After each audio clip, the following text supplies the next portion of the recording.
Hi, everyone. It's an absolute delight to be here, and especially to be sat alongside Rachel. And we are here to talk about global stories and local moments. And at GPJ, we are noticing a growing trend, and that is that brands across all industries are bringing their global stories to the local customers, bringing them closer to the customers. And they're doing this in a way that builds connections, relevancy, authenticity, trust. And they're doing this in what can be a very powerful way through local cultural touch points, bringing the global stories more personal, more impactful. And Tag Heuer, a luxury leader and full of heritage, such a strong heritage, is doing this really well. And you are across a variety of cultural moments. And I'm just wondering, Rachel, can you share with us how you decide to engage in those and equally how you decide to hold back? Yeah, so what we do, we obviously work years in advance, but we always create a cultural marketing calendar. And what that looks like is there's certain moments throughout the years that we know will always happen. So there's things like fashion weeks, we know that when they'll take place, the Oscars, Met Gala, various sporting events, and we will start to plot those in a calendar. And then we'll, as a brand, we look through it through our lens and how can we show up in any of these various moments. Now, there's various ways you can show up. It could just be simply product placement on a red carpet. It could be a brand partnership. It could also be an experiential event. There's lots of different ways, but there's most of the time when we're looking at it, the answer is no, because what we really want to ensure we're doing is it has to be authentic. Everybody now knows that anything that's paid to play feels fake and you're not interested in it. And we're all very much about building community and engagement and staying true to our brand truths.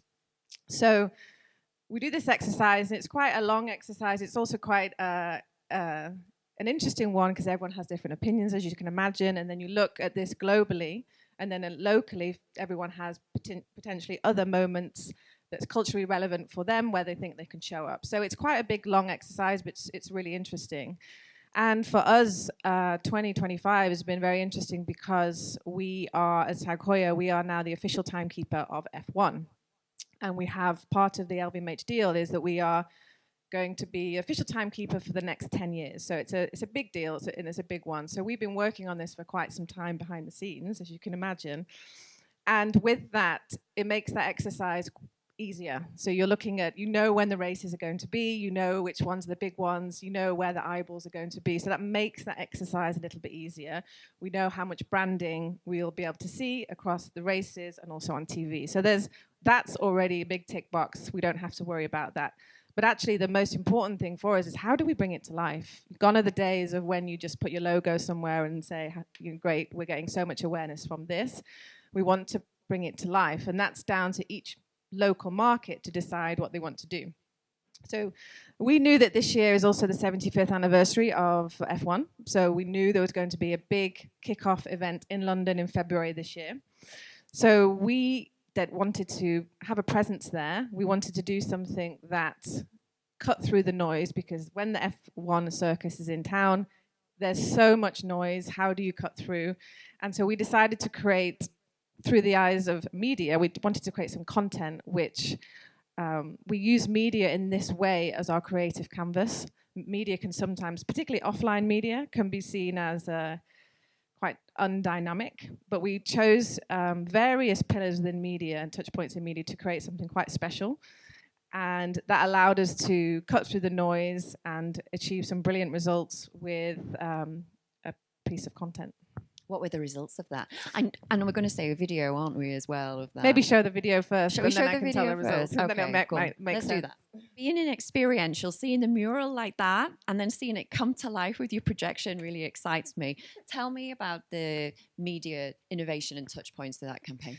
So just so you understand, as a brand globally, we launched a campaign saying we are back. So that was a campaign we launched when we announced the partnership deal. That was the message globally. So that was seen across various markets where we were being very bold with our claim that we are back in the industry and the sport that where we have so much legitimacy and authenticity. So there was already a global piece of a campaign that was going around, but we wanted to take it and amplify it in a way that brought it really to life and really embodied the values of F1, which is speed, it's precision, and it's energy. So in there, there's actually quite a lot in there. The mural that you see is the biggest mural site in Europe. It's on Tabernacle Street in Shoreditch, so not too far from here. And of course, we painted it with a mural, which was, we wouldn't have just left it like that, because for no one is that of any value whatsoever. What we did is in the evening, we had projection mapping. So what you're seeing, the moving visuals on there, it's projection mapping onto the mural, which then brought the lights and the cars to life. And we also, when we did it, we had the sound. So the sound that you hear, yes, that's on the post-production, but actually in real time, we had the noise as well. So we had to get lots of sign-off to make that happen, because it was very loud, but it really brought it to life. And then it wasn't just about that. We also had Naomi Schiff. For those of you who don't know, she is a former professional racing driver. She's also a TV presenter. She works on Sky Sports for F1, and she's a friend of the brand. And so it's important, again, to have the authenticity of having someone like her in there. Product placement, of course. We used a prop newspaper to help us have a more playful way of telling the story and just make that content a little bit more engaging. And that's something we did specifically in the UK. It wasn't something that happened in any other market. In terms of results, so it was a 30-second clip, like you saw. We partnered with F1 on the post, and we got 2 million organic views in less than 24 hours. And our earned media value was just under £3 million, which for something where there was no paid media on top of it, purely organic, shows that we cut through the noise before this F1 event and really gave us a massive boost as from an awareness point of view to the start of the season. Like you say, when so many brands are surrounding the F1 at the moment, I know many of the brands we also work with are all connecting themselves to F1 as a cultural moment. I think you really stood out in this place with the 75th anniversary. And you have a lot of ambassadors, global and local ambassadors. So I've seen Ryan Gosling and the Carrera watch. I watched those short videos and was laughing at those a few months ago. Also, I don't know if you saw Rachel speak last time at Brand Innovators, but there's this amazing relationship and partnership with Sky Brown, and she skated a half pipe with suspended by 2 London buses floating on the Thames with the iconic Tower Bridge in the background. I mean, that was phenomenal. If you haven't seen that, Google that, because that's very, very cool. And then I did notice Naomi Schiff in there against the phone box reading a newspaper. And how did Naomi help you make connections with F1 audiences? F1. I think everyone who watches F1 or is it and watches and feels F1 and is a fan of F1, there is so much noise, and there is lots of brands and teams doing really great work. There's also a few that are maybe quite questionable. It's really important for us to make it really authentic. So she's a former racing driver. She has it in her blood. It's in her DNA, and she heads up Sky Sports all F1 coverage. She also does it in France for Canal Plus. And she's unbelievable. So for us, that's a no-brainer partnership, and she's a great ambassador for us. Someone like Ryan Gosling is on another planet, and he's an A-lister. Less to do with our motorsport heritage, but he helps us tell stories from a different point of view, from an entertainment point of view. And it's the same thing. Each market will have their version of Naomi Schiff or whoever that is, and we will make connections and work with them. And it's important, particularly in F1, that it's authentic and it makes sense, that it's not just this person has millions of followers and maybe doesn't even like F1 but attends the events. That's not what we're about. And when I see that, I remember a Sunday, sat on the sofa with my dad watching F1. Nigel Mansell is going around the tracks, mustache. And with a moustache. And I just think at that time I used to think that was a place for no girl. Never mind content creation, but driving and also engineering and all sorts. And has Naomi helped you unlock more of a female fan base, because that's growing in F1, right? Yeah, absolutely. I mean, we've looked at some data, and the female audience in F1 is over 40%, which is you wouldn't actually think that if you just looked at F1. You might not realize it's such a large proportion of the audience is female. There's also the F1 Academy, which is the female side of F1, and it's led by Susie Wolff, who's the CEO, who's a fantastic ambassador. Again, former racing driver, so legitimacy there. And for us, we also have, as Heuer, we also sponsor one of the F1 Academy teams, which is important for us to make sure we're connecting with various people. But there are so many female content creators in F1 who are absolutely outstanding, and their take on it is just great, because they're telling stories that perhaps you don't know, and they talk about what do people do in the garage, what does a pit stop mean, and all these intricacies, which actually brings you closer to the sport, and they do it in their way. So it's great, and it's going to be more opportunities for us as a brand moving forward. Yeah, I agree. Exciting. Thanks for making that point. I would like to turn it to global versus local and the dilemma that many brands have. And many brands say that they do this well, but we know that behind the scenes, it takes a lot. You've got to have local customers want local relevance. At the same time, the brand wants to be consistent, wants to be polished, wants to show up the same everywhere. Can I sort of get an understanding from you about, when you're rolling out a global campaign, how you strike that balance between brand consistency but also local creative flair? It's a great question, and I think it's for those of you who work in local or global roles, it's not easy. There's no playbook that works. It's always a little bit of give and take, and it definitely, if I had the right answer, I would probably make a lot of money. But I think it's definitely, this starts with an element of trust. We have, particularly at Tag Heuer, we have a framework and design codes that are absolutely imperative to what we do. So that, in terms of consistency from an image standpoint, will always be really, really consistent wherever you look. But in terms of local creativity, we probably have about 40% in our marketing budget locally where we can play. And it's a lots of conversations. It's lots of building trust, influencing people to what you want to do and why you want to do it. We do back some of it on data, of course. A lot of it is about gut and knowing your audience and knowing what you're trying to achieve. Is it to reach more females? Is it to reach a younger audience? Or is it really just to be a part of a moment that is important to the brand? So it's lots of conversations. That's definitely for sure. I like that, sort of bouncing the data insights with gut feeling and knowledge and being brave and doing new things. And Tag Heuer is a brand with huge heritage, and you are rooted in motorsport heritage, but you're also showing up incredibly well in terms of like other areas. So red carpet you mentioned, and sport and fashion. So how do you continue to tell the legacy Tag Heuer story, but also feeling in that innovative and more modern way? I think when you have a brand that has so much heritage, it gives you the authenticity, and you can tell so many stories in so many different ways. So we always have stories to tell, great stories to tell. That's first and foremost. But we play in the intersection between sport, entertainment, and luxury, which manifests itself in so many different ways, and that gives us opportunity. And it gives us opportunity from, storytelling. We have global partnerships with the likes of Porsche. We also sponsor the Oracle Red Bull Racing Formula One team, as well as being the official timekeeper, and various other events that will be announced soon within the motorsport world. And that just gives us so many different opportunities. And when you look at audiences, when you look at talent who are linked to those areas, it's just gives us many opportunities. I mean, recently at the Met Gala, we had, and I forget her name now, but she's a very, very famous actress.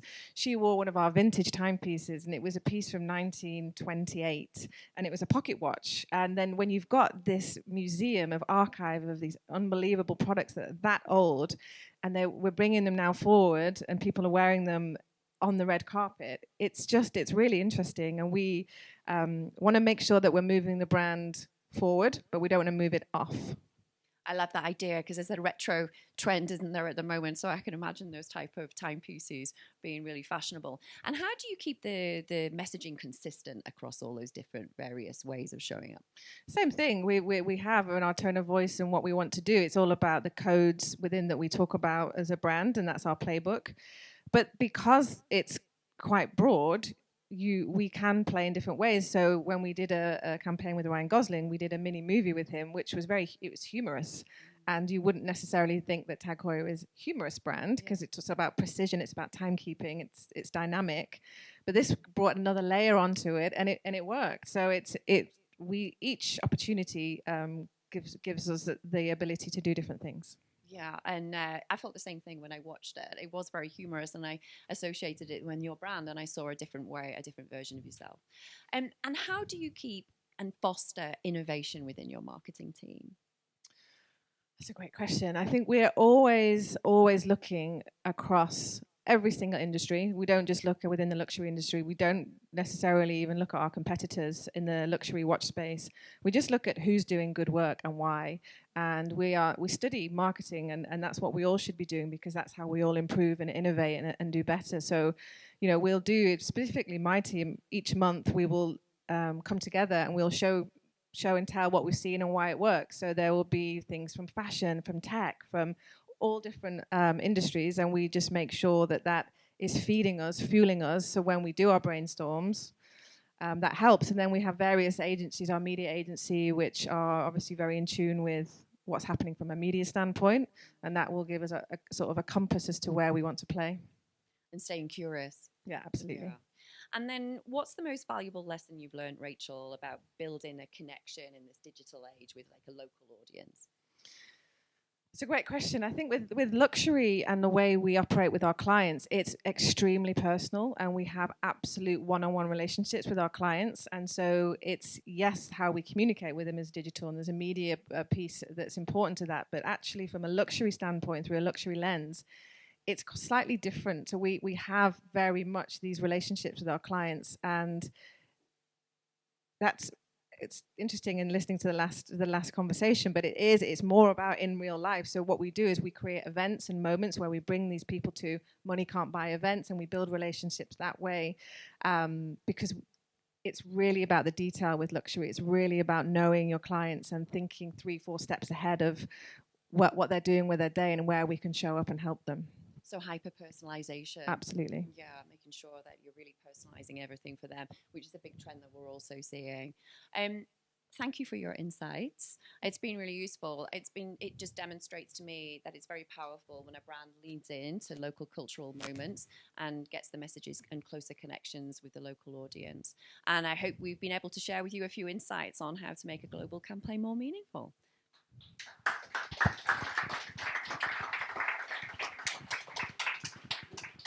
Is there any questions from the audience? Yes. Hi, Rachel. Hello. Michelle from Chat Labs. I had a question. Hyper-personalization, you just mentioned we work with LVMH a little bit around hyper-personalization. Right. The biggest challenge that we're seeing with the brands is the volume of content that you need for hyper-personalization, because it's number one on the agenda for most of the brands. Yeah. But you can only hyper-personalize if you actually have enough content to serve for different people. Yeah. For example, people look at 5-6 pieces of content. We get a brief in, which is like a campaign. Here's our campaign content. You get 8 pieces of content. It's like, well, I'm serving a few 100,000 people. You're giving me 8 pieces of content. And everybody looks at 8 pieces of content, so I can't actually personalize. Yeah. And the same thing is with, obviously, how do you personalize at a local level online is quite an interesting dynamic as well. Huge challenge. So how do you look at the challenge of combining hyper-personalization with like the volume of content that you need with the rigor that you guys produce content? And how do you see that dynamic maybe changing in the future? Great question, and it's a massive challenge, and we have not cracked it whatsoever. It's a lot of pressure for creative teams, for sure. We're like I said, it's my number one bugbear. Actually, we don't have enough of the right personalized content, and constantly I'm pushing, and we're not there yet. And I think that AI is going to be the one that's going to help us eventually, but we're not using it yet from that standpoint. But it's great. It's a great challenge to have. Thank you. Yeah, another question? Thanks so much, Sarah and Rachel. That was amazing. I'm Yasmin. I'm part of the Lego group. A lot of what you said today is relevant because I work within the global social media strategy team, and we do have a global moments calendar and a local one. And to your point, we give a lot of trust into our local teams on what moments they activate on. But my question to you is kind of a 2-part question. So the first part is around when you build out that moments calendar, do you already have an idea on which ones you want to go big on? So for example, just to give you a bit of insight into Lego, botanicals is massive around Valentine's Day, so everyone activates amazingly big on those, whereas on local events, there's local occasions that we just wouldn't touch on global. So that's question one.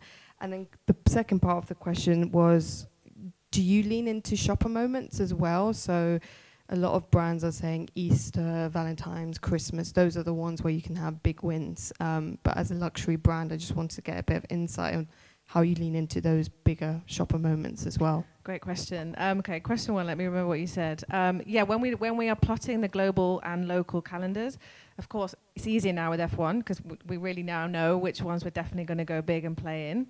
But there's always debate. There's healthy debate because it's subjective to each individual's opinion, and what the best idea is to activate what we perceive that ROI will be. That often wins. But there's normally, I'd say, at least 30% where we have a healthy debate on what's right and what's wrong. But with F1, it makes it easier, that's for sure. And shopper moments, we try not to play into them, to be honest with you. It just doesn't match the image that we're trying to land with our clients. And something like a luxury watch is not necessarily... It's something that's relevant throughout the year, so we don't tap into those types of moments. However, Q4 and the holiday season is where we do a huge amount of our turnover, and we switch codes then to a bit more of a playful campaign for that purpose, and that's probably the only one where we play in. Love that, thank you. Okay. Any more questions? All right, give it up for Rachel and Sarah. Thank you so much.